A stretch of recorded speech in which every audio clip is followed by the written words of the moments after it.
अमीर सहेली का बड़ा घर।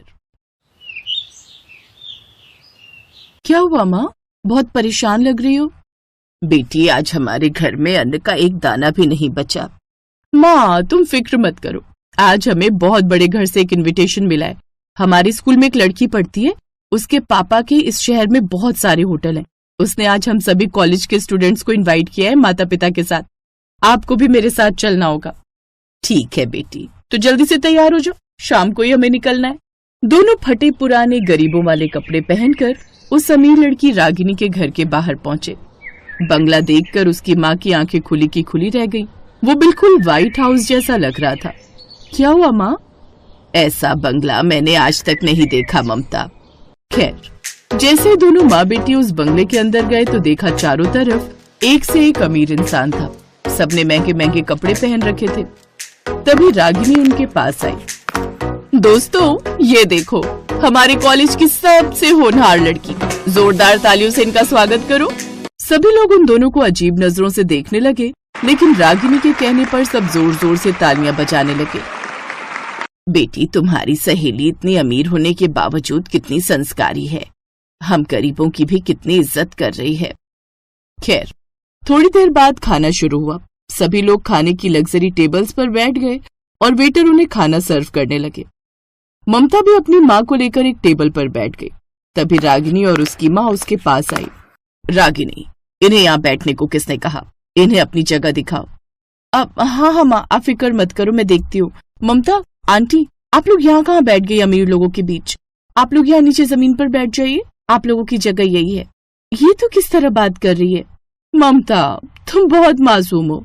तुम्हें क्या लगा था वो तालियां तुम्हारे सम्मान में मैंने बजवाई थी? तालियां तो मैंने इसलिए बजवाई थी ताकि तुम लोगों को अपनी औकात का पता चल सके। इन अमीर लोगों को भी तो पता चले कि कोई गरीब आया है इस पार्टी में। तुम लोगों के लिए मैं इतनी महंगी महंगी प्लेटें बर्बाद नहीं कर सकती। मेरा बंगला करोड़ों का है, यहाँ की फर्श भी बहुत कीमती है। रागिनी की बातें सुनकर ममता को बहुत गुस्सा आया। उसने अपनी माँ का हाथ पकड़ा और उठ खड़ी हुई। तुझे अपने करोड़ों के बंगले पर बहुत घमंड है ना? मैं इन सब के सामने तुझसे वादा करती हूँ कि ये बंगला एक दिन मैं खरीद लूंगी। दोस्तों, मम्मी डैडी देख रहे हो ये भिखारन क्या कह रही है? कपड़े खरीदने की औकात नहीं है और बोलती है ये बंगला खरीदेगी। चलो माँ, बहुत हो गई बेइज्जती। ममता अपनी माँ को लेकर घर वापस आ गई। बेटी, बाकी सब तो ठीक था, लेकिन तुझे इतनी बड़ी बात इतने सारे लोगों के सामने नहीं कहनी थी। हम तो साल का 50,000 भी नहीं कमा पाते। मैंने जोश जोश में आकर कह दिया था, लेकिन फिर भी मैं आपसे वादा करती हूँ कि उसका वो बंगला तो मैं खरीद कर ही रहूंगी। अगले दिन ही ममता अपनी सारी डिग्री लेकर किसी कंपनी में इंटरव्यू देने चली गई। मैनेजर ने उसकी डिग्री देखी, फिर ममता को ऊपर से नीचे देखा और कहा, देखिए, आपकी डिग्री तो ठीक है, लेकिन आपकी ड्रेस हमारी कंपनी की पॉलिसी के खिलाफ है। इंसान के कपड़े देखकर उसकी मानसिकता का भी पता लगता है। गरीबी मानसिकता हमारी कंपनी के लिए खतरनाक है। लेकिन ममता ने फिर भी हार नहीं मानी।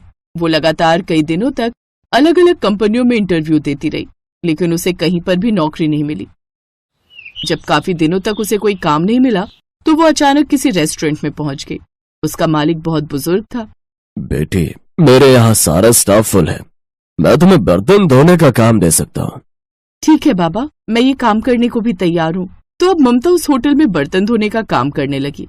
फिर एक रोज उसके मालिक ने कहा, बेटी, आज हमारे सारे हलवाई गांव गए हुए हैं, क्या तुम्हें खाना बनाना आता है? हाँ बाबा, मैं बहुत अच्छा खाना बना लेती हूँ, आपने कभी मुझे मौका ही नहीं दिया।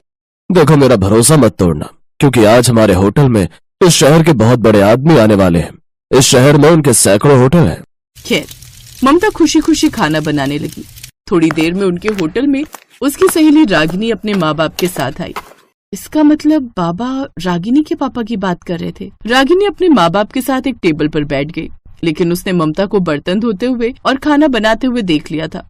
थोड़ी देर बाद ममता उन सबको खाना सर्व करने लगी।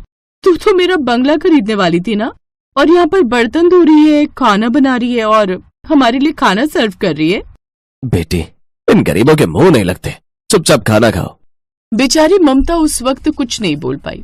अब वो दिन रात मेहनत करती जा रही थी। अब वो उस होटल में खाना भी बनाती थी, बर्तन भी धोती थी, इसलिए वो अच्छा खासा कमाने भी लगी थी। फिर एक रात उसकी माँ ने कहा, बेटी, अब हमें खाने पीने की कोई समस्या नहीं है। लेकिन तूने जो इतनी बड़ी बात बोली थी ना कि उसका बंगला खरीद लेगी, ये तो कहीं से भी संभव नहीं लगता। लोग तुझे हारा हुआ ही समझेंगे। माँ, ना वो बंगला कहीं भागा जा रहा है और ना ही मैं। मुझे ऊपर वाले पर पूरा भरोसा है, एक ना एक दिन वो बंगला मैं खरीद कर रहूंगी। तो ऐसे ही दिन बीत रहे थे। फिर एक रोज ममता के होटल में एक बहुत बड़े मंत्री जी आए। बाबा, कल मेरे बंगले पर बहुत बड़ी पार्टी है। खाना तो ओबरॉय होटल की तरफ से आ रहा है, मुझे कुछ वेटर चाहिए। ममता बेटी, आज शाम को तुझे मंत्री जी के यहाँ जाना है। पूरे वेटर स्टाफ को लेती जाना, बहुत अच्छा पैसा मिलेगा। ठीक है बाबा। मंत्री जी, आप फिक्र मत कीजिए, आपको शिकायत का कोई मौका नहीं मिलेगा। खैर, मंत्री जी वहां से चले गए। रात में ममता अपने सभी वेटर्स को लेकर मंत्री जी की पार्टी में पहुंची। वहां पर रागिनी के पापा के होटल का खाना लगा हुआ था। रागिनी की फैमिली भी वहीं मौजूद थी। उसने जैसे ही ममता को देखा वैसे ही उसके पास चली आई। तुझे पता है यहाँ पर मेरे डैडी का खाना चल रहा है और तू यहाँ पर वेटर है। वैसे कब खरीदने वाली है तू मेरा बंगला? रागिनी ममता से बात कर ही रही थी कि तभी कुछ मेहमान अचानक चिल्लाने लगे। मंत्री जी, ये सब क्या है? हमारे खाने में केकड़ा निकला और रोटियों में तो फफूंद लगी हुई है। मंत्री जी भागते हुए आए। जब खाना चेक किया गया तो खाना 4 दिन पुराना निकला। उन्होंने रागिनी के डैडी को बुलाया। सारे लोग वहीं इकट्ठा हो गए। मिस्टर ओबराय, इस शहर में मैंने तुमको सारे होटल के टेंडर्स दिलाए थे और आपने मेरे ही साथ ऐसा किया। मैं इसी वक्त सारे कॉन्ट्रैक्ट तुमसे वापस लेता हूँ। मुझे तो तुम पर पहले ही शक था, लेकिन अब खाने का क्या होगा? मंत्री जी, फिक्र मत कीजिए, मैं बस 1 घंटे के अंदर सब लोगों के लिए ताजा खाना बना दूंगी। ममता ने 1 घंटे के अंदर अपने साथियों के साथ मिलकर खाना बना दिया। सभी मेहमान उंगलियां चाटते रह गए। मंत्री जी, आपको ऐसे लोगों को मौका देना चाहिए। इस लड़की के हाथ में तो ओबराय साहब के खाने से 10 गुना बेहतर स्वाद है। ममता बेटी, आज से इस शहर के होटल के सारे टेंडर मैं तुम्हें देता हूँ। मैं 10 करोड़ इन्वेस्ट भी करूंगा। तो इस तरह ममता कुछ ही महीनों में करोड़पति बन गई। उधर रागिनी का परिवार सड़क पर आ गया। उसके बंगले की बोली लगी और सबसे बड़ी बोली ममता ने लगाई। रागिनी ने खुद अपने हाथों से ममता को चाबी दी। मैंने कहा था ना रागिनी कि मैं ये बंगला तुझसे खरीद कर ही रहूंगी। आज के बाद किसी को भी छोटा समझने की कोशिश मत करना। और वैसे अंकल, मुझे छोटे लोगों से बात नहीं करनी चाहिए ना, इसलिए मैं अब आपकी बेटी से कभी बात नहीं करूंगी। चलती हूँ, गुड बाय। उस दिन के बाद ममता अपनी माँ के साथ उसी करोड़ों के बंगले में खुशी खुशी रहने लगी।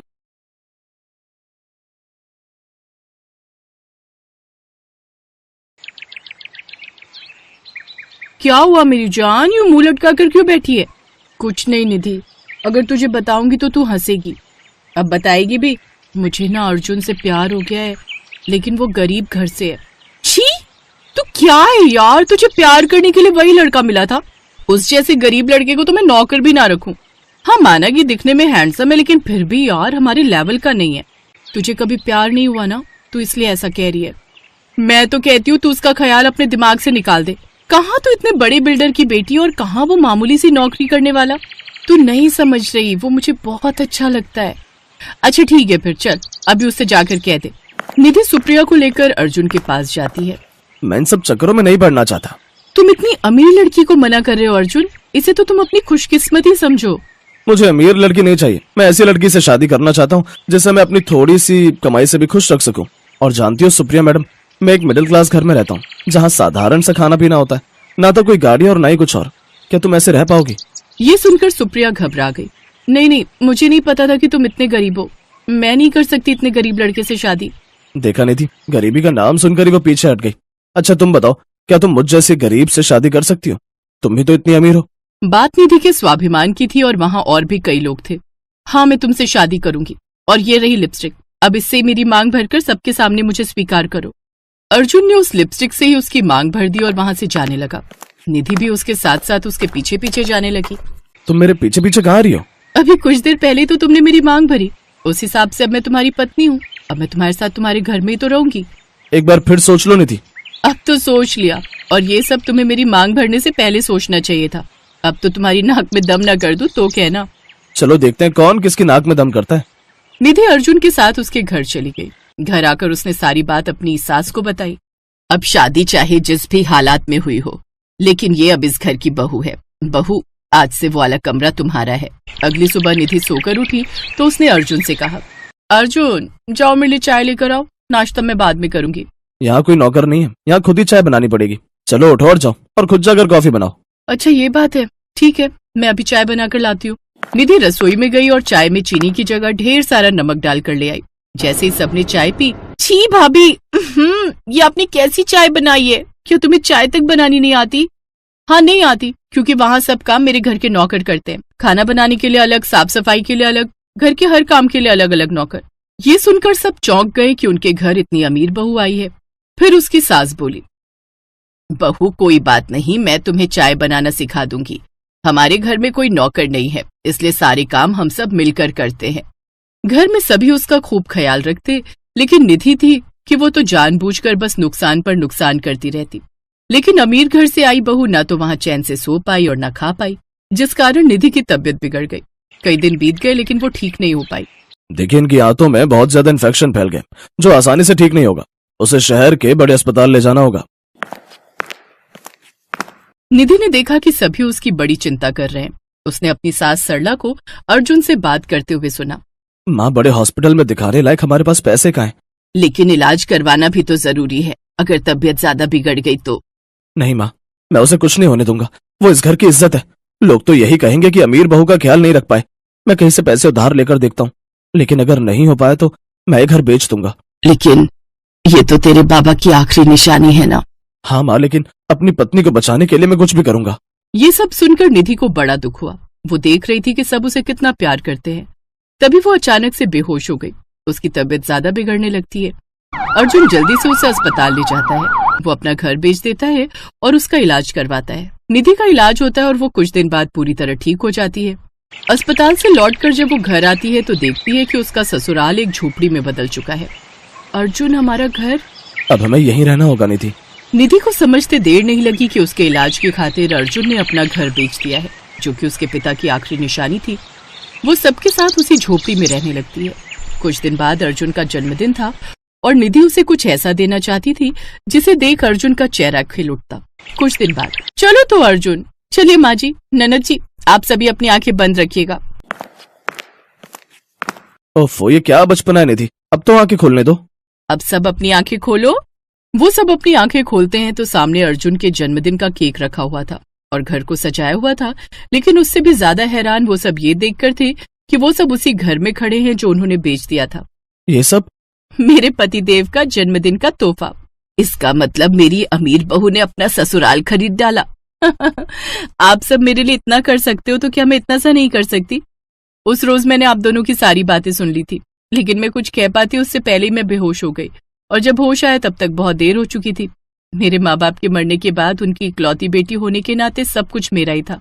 मैं पैसे से तो बहुत अमीर हूँ, लेकिन प्यार में उतनी ही गरीब। मुझे प्यार करने वाला कोई नहीं था। यहाँ आकर मैंने जाना कि प्यार क्या होता है और घर किसे कहते हैं। अर्जुन, तुम्हारे साथ रहते रहते मुझे सचमुच में तुमसे प्यार हो गया। प्यार तो मैं भी तुमसे करने लगा हूँ बहुत निधि, तभी तो अपनी जान से प्यार है अपने इस घर को, जो कि बाबूजी की आखिरी निशानी थी, उसे बेचने के लिए तैयार हो गया था। अब वो सब एक साथ खुशी खुशी प्यार से रहने लगे।